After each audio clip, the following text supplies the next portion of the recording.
Ya, selamat datang di modul kedua mata kuliah Manajemen Infrastruktur Teknologi Informasi mengenai topik teknologi penyimpanan data. Pada modul sebelumnya kita sudah mempelajari mengenai teknologi penyimpanan data dan perbedaan antara NAS versus Storage Area Network, di mana dua-duanya memiliki aspek penting untuk melakukan penyimpanan data. Untuk saat ini kita akan membahas berupa backup dan IP storage. Oke, kita review kembali kepada yang materi sebelumnya, yaitu mengenai konsolidasi storage, ya, di mana kita bisa mendapatkan total cost of ownership dengan melakukan konsolidasi storage. Kalau kita lihat di sini, dengan pengelolaan yang centralized, storage itu akan jauh lebih mudah dilakukan maintenance. Ya, kita lihat di bagian gambar ini, ya, kita dapat melakukan maintenance ya hanya pada lokasi storage saja, di mana server-server bertugas untuk melakukan komputasi, sedangkan penyimpanan data berfokus kepada storage. Di sini dibilang dapat mengurangi total cost of ownership atau TCO.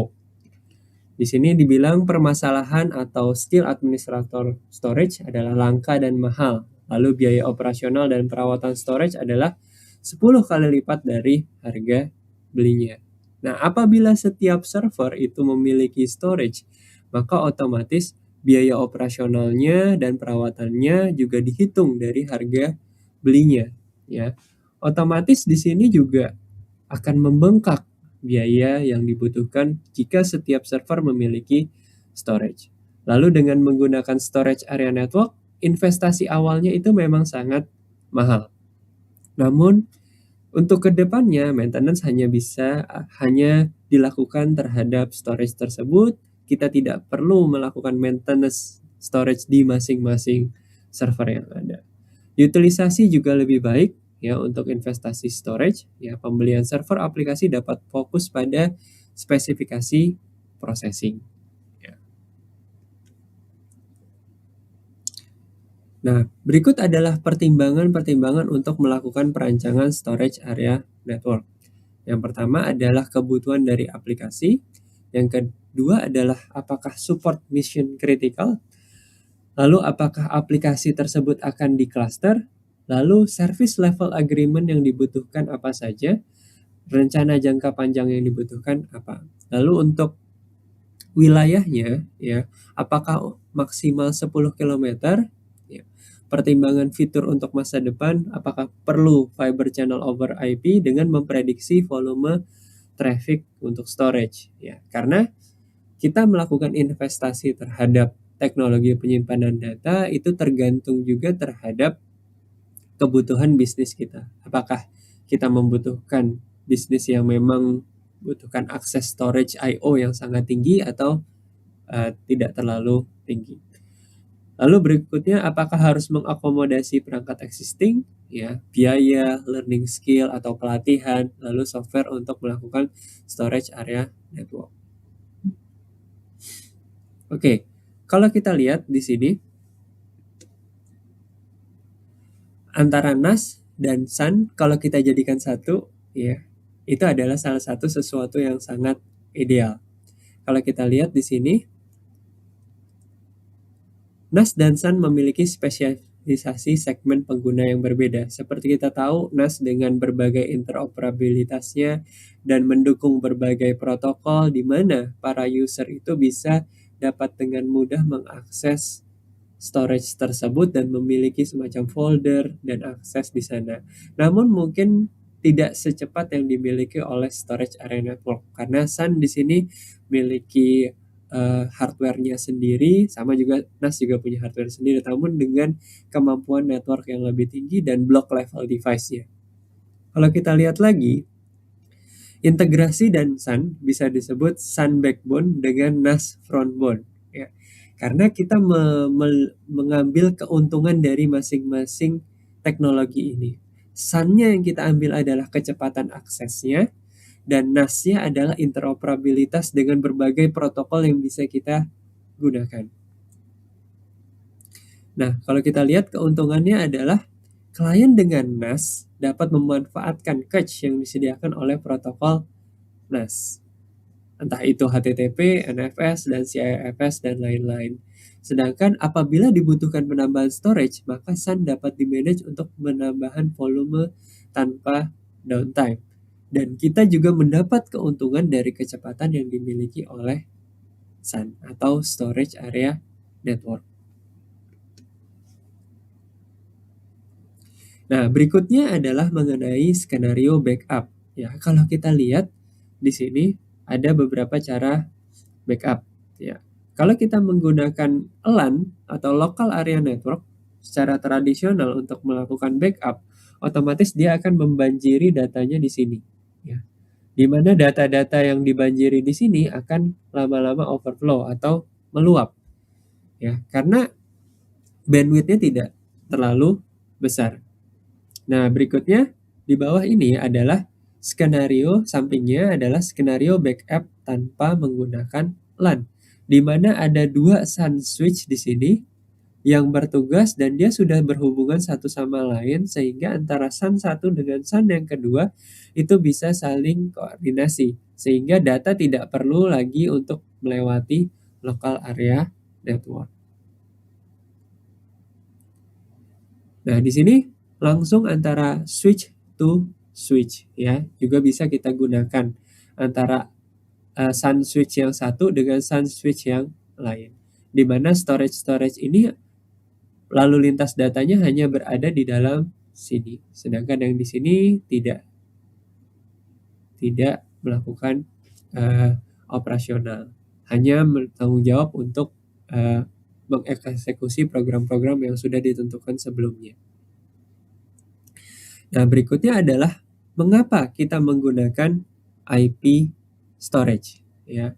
Yang pertama adalah permasalahan fiber channel, mulai dari maintenance, affordability, lalu penetrasi teknologi SAN FC sangat lambat di pasaran karena memang harga yang dibutuhkan untuk melakukan investasi menggunakan storage area network itu cukup mahal. Lalu di sini juga ada kehadiran teknologi gigabit network yang telah redefine dan mengantarkan data melalui jaringan kabel, sehingga biaya yang murah dapat kita dapat menggunakan teknologi dengan biaya yang cukup murah. Lalu peningkatan kecepatan dari 1 gigabit per second sampai 10 gigabit per second ya. Bahkan sekarang mungkin sudah ada yang 40 gigabit per second. Nah, kalau kita lihat keuntungan utama dari IP storage, yang pertama adalah tidak perlu infrastruktur baru, ya, tidak perlu staf tambahan atau spesialisasi fiber channel. Lalu backup dapat memungkinkan pada remote device pada lokasi lain yang sangat jauh, mudah untuk storage consolidation. Ini adalah beberapa tipe-tipe dari IP storage. Ada yang pertama Internet SCSI atau iSCSI, lalu Fiber Channel over IP atau FCIP, lalu Internet Fiber Channel Protocol.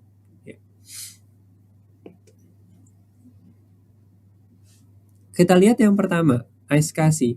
SCSI adalah protokol standar dalam mengirimkan data antar komputer dan peripheral, baik itu scanner, disk, printer, hard disk, ya. Data dikirimkan melalui kabel.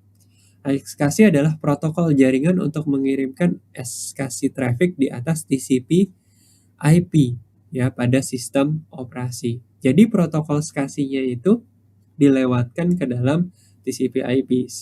Seperti kita tahu ya TCP IP. Nah, di dalamnya itu ada protokol-protokol SCSI di dalamnya. Seperti kita tahu di OSI layer network di jaringan komputer ya. Jaringan itu kan dibangun berdasarkan layer-layer terstruktur ya. Mulai dari application layer, transport layer, network layer, lalu data link layer, dan yang terakhir adalah hardware layer. Nah, kalau kita lihat di sini, file system dan driver hard disk terpisah, sehingga bisa dilakukan enkapsulasi SCSI di atas TCP/IP. Jadi ada bungkusan-bungkusan ya. Jadi ada pertama bungkusan TCP, lalu bungkusan SCSI. Lalu di sini ada block level device-nya atau beberapa paket-paket yang sudah kita ingin kirimkan ya. Nah, di sini SCSI hadir pada OS sebagai sebuah hard disk biasa gitu. Cuman perbedaannya adalah biasanya kita punya hard disk kita colokkan dengan SATA, tapi ini kita punya disk, kita lewatkan jaringan di sini lalu kita melakukan booting ke suatu server storage. Ya, misalnya ini LAN 10 gigabit per second. Ya. Kita bootingnya lewat LAN tersebut dan ini dienkapsulasi mulai dari TCP/IP terus ada SCSI-nya. Ya, di dalamnya kita melakukan booting via LAN. Yang biasanya secara konvensional kita melakukan booting di sini server, di dalamnya ada disk, ya kita hubungkan dengan misalnya SATA atau SAS. Ya.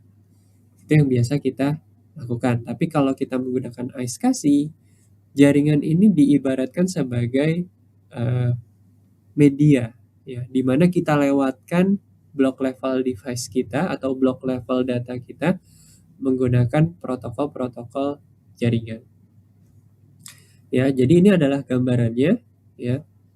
Kita bisa mengenable dalam boot, ya, enable with SCSI di dalam boot. Lalu berikutnya kalau kita lihat Ethernet controller, ya bisa kita targetnya kita mau lakukan booting kemana. Ya, kita bisa melakukan hal ini. Memang requirement-nya tidak harus memiliki kecepatan 10 gigabit per second, tapi kalau kita memiliki I/O yang cukup besar, memang disarankan untuk memiliki kecepatan yang cukup cepat. Ya, inilah yang bisa kita lakukan ketika kita ingin menginisialisasi. Jadi, kalau kita lihat di gambaran ini, ya, server storage ini dia punya IP address, ya. Jadi pada saat kita melakukan booting, kita akseslah IP address tersebut atau kita define akses IP address tersebut ke menuju server storage yang sudah kita inginkan.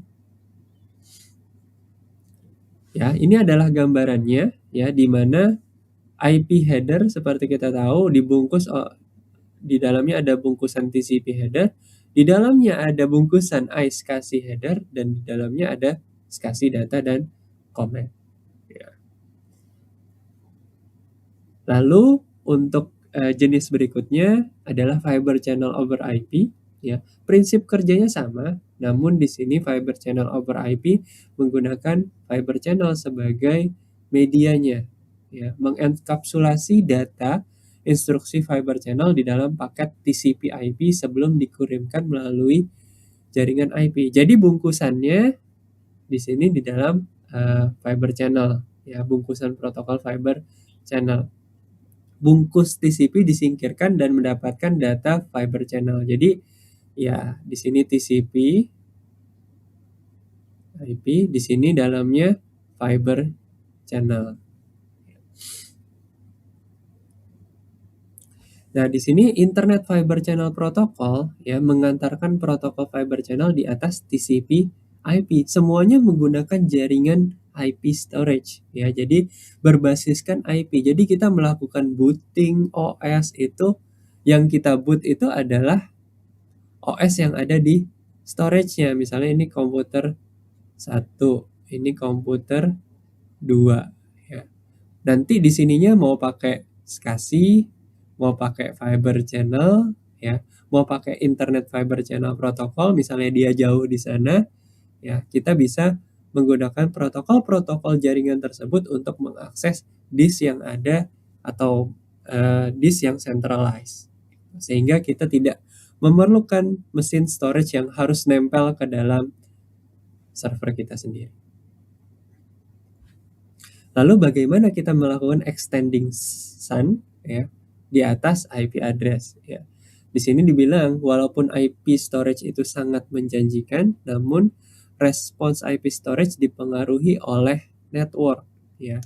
latensi akibat dari perangkat jaringan, jarak tempuh, ya. Karena kita tahu bahwa bandwidth walaupun kita punya sangat besar, tapi latensi atau jarak itu tidak cukup sangat berpengaruh terhadap latensi yang dibutuhkan oleh sebuah aplikasi. Dan dengan cara meningkatkan bandwidth di sini tidak akan mengurangi latensi, karena I/O itu tidak hanya perhitungan bandwidth saja, tapi latensi juga berpengaruh terhadap aplikasi yang kita gunakan.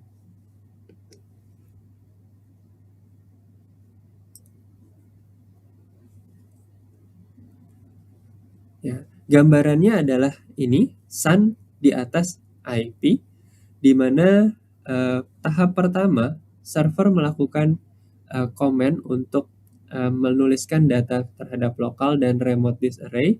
Lalu data itu dituliskan ke dalam local disk dalam 2 milisecond. Lalu di sini kita lihat ada gateway 1 dan 2, ya, di mana itu memiliki latensi, dan itu misalnya jaraknya 600 km, maka latensinya adalah 3 milisecond. Terus membutuhkan 2 milisecond untuk data untuk di-write ke dalam remote disk. Terus membutuhkan lagi 3 milisecond untuk acknowledgement untuk sampai ke server, ya. Jadi kita tidak bisa melihat dari satu sudut pandang bandwidth saja untuk mencapai kecepatan maksimal dalam melakukan akses data. Karena di sini ada faktor lain, yaitu latensi, di mana jarak sangat berpengaruh terhadap latensi yang ada.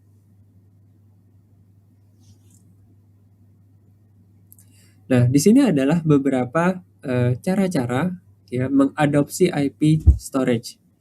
Yang pertama adalah apakah harus ada perubahan dalam infrastruktur existing, SDM, lalu kita perlu mengikuti standar yang terbuka. Lalu bagaimana performance dibanding dengan fiber channel, dan interoperabilitas. Interoperabilitas adalah kompatibilitas dengan berbagai teknologi protokol yang standar, ya. Karena merek-merek lain itu perlu melakukan interoperabilitas agar bisa bersinergi antar satu merek dengan merek yang lain.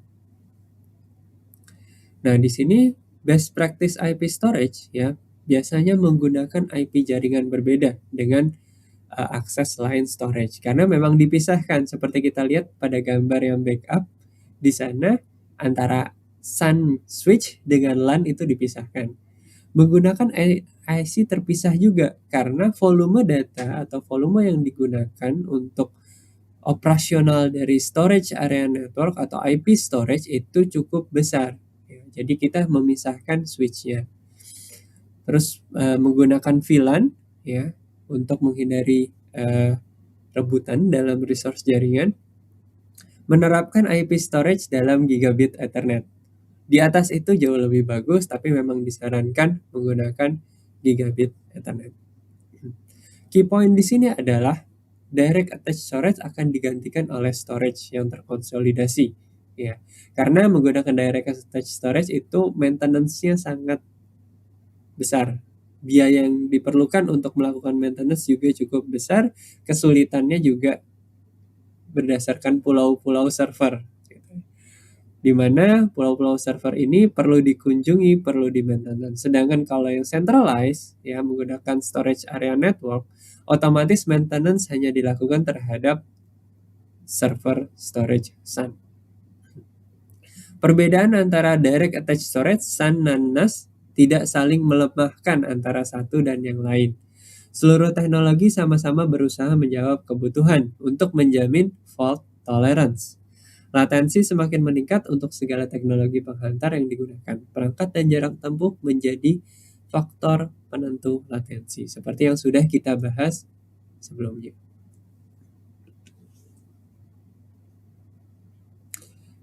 Ini adalah referensi dari modul kedua dari teknologi penyimpanan data.